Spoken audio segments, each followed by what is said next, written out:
Mga kananay, ito ulam namin ng tanghalian. Kaya ako maaga umalis kanina mamalingke para ako makabili ng sariwang seafoods. Tahong. Naghahanap ako ng crab. Wala akong nakitang crab. Gusto pa naman ni babae ko yung crab. Kaya ayan, tiyaga na lang sa hipon at puset. Nakakita ko maliit na, hindi naman kaliitan ng puset, tama lang. Ayan, igigisa natin ngayon ang bawang. Nagdukdok ako ng bawang ng pinong-pino. Tatlong buo yan. Kasi nga, bali, 4 na kilo ang lulutuin ko. 2 kilong tahong, 1 kilong pusit, 1 kilong hipon.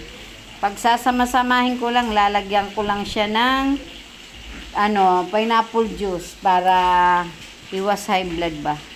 Lusawin ko muna yung high blood sa pagluluto. At eto nga, nagmarinate ako ng liempo.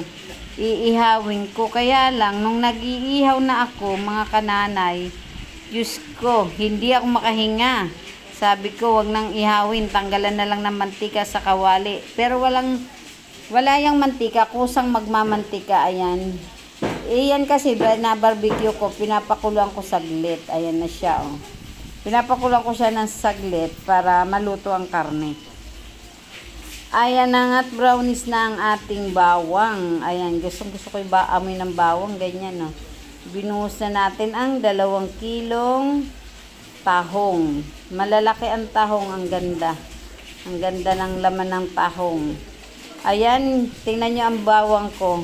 Ang dami. Tingnan mo, brown na brown ang bawang. Yan ang masarap na paggagisa ng bawang. Golden brown na talaga siya. Tingnan nyo kananay ang ating tahong na balot ng bawang. Ganyan masarap, wala na ang lansa ng Hindi ko nilalagyan mga kananay yan ng tubig kasi nagkakatas yung tahong na yan. Lalagyan ko lang yan ng apple juice mamaya. Lalagay ko muna pakukuluin ko muna, nilagyan ko ng apoy, ayan. Pakukuluin ko muna, natural, alangan hindi kumulo, paano kukuluin ko lang apoy, ayan, na-traffic na naman ka. Tingnan nyo kananay, yung daming tubig ng tahong, di ba nung nilagay ko, halos lang ang tubig. Tapos, ito na siya, matubig siya. Wala pa ako nilalagay dyan na kahit na mamaya ko pa nga yan titimplahan ng paminta, asin, konting asin lang at maalat na. Nilagay ko na nga yung 1 kilong hipon at yan, pinaghalo-halo ko lang yan. At mamaya lalasingin ko sila sa pineapple juice. Dapat Sprite pero mas healthy ang pineapple juice, di ba? Ayan mga kananay, dapat pupunta ako sa malaking bilihan ng mga seafoods, mga isda. Ang problema, ayaw ko payagan, wala daw ako kasama. O di siyempre, nagtiyaga ako doon sa tabi-tabi na. Tabi-tabi na lang, makaraos lamang ang linggo. At pinatawag ko ngayon 2 kong pamangkin. Yung isa kong pamangkin wala at may date daw. Araw ng date ng kanyang boyfriend. Kaya ayan, kami na lang ang nagsalo-salo. Wala siya. Siya lang naman mag-isa ang wala. Kaya continue kami sa aming kakain. Ay, nilagay ko ng mga kananay ang pusit. Kay sarap Ayan lang, maya-maya luto na yan mga kananay. Ganyan lang luto. Simpleng luto lang. Okay na yan mga kananay, di ba?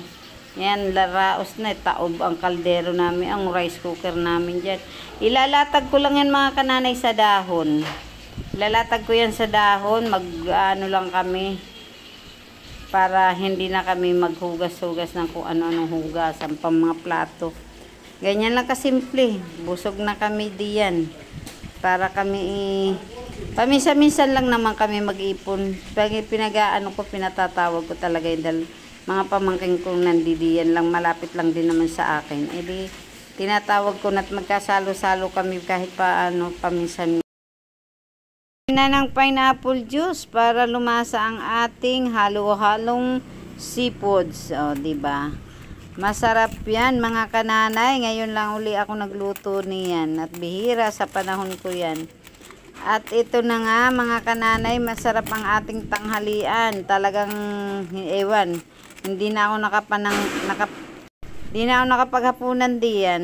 Ngayon talagang ayan na nga.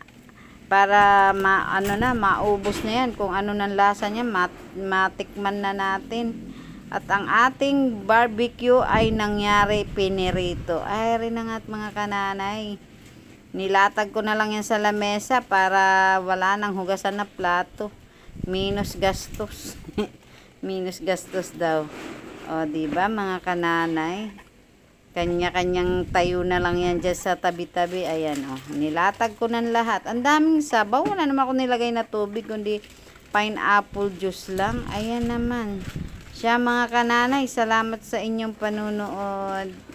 God bless po sa ating lahat. Iingat-ingat. Salamat.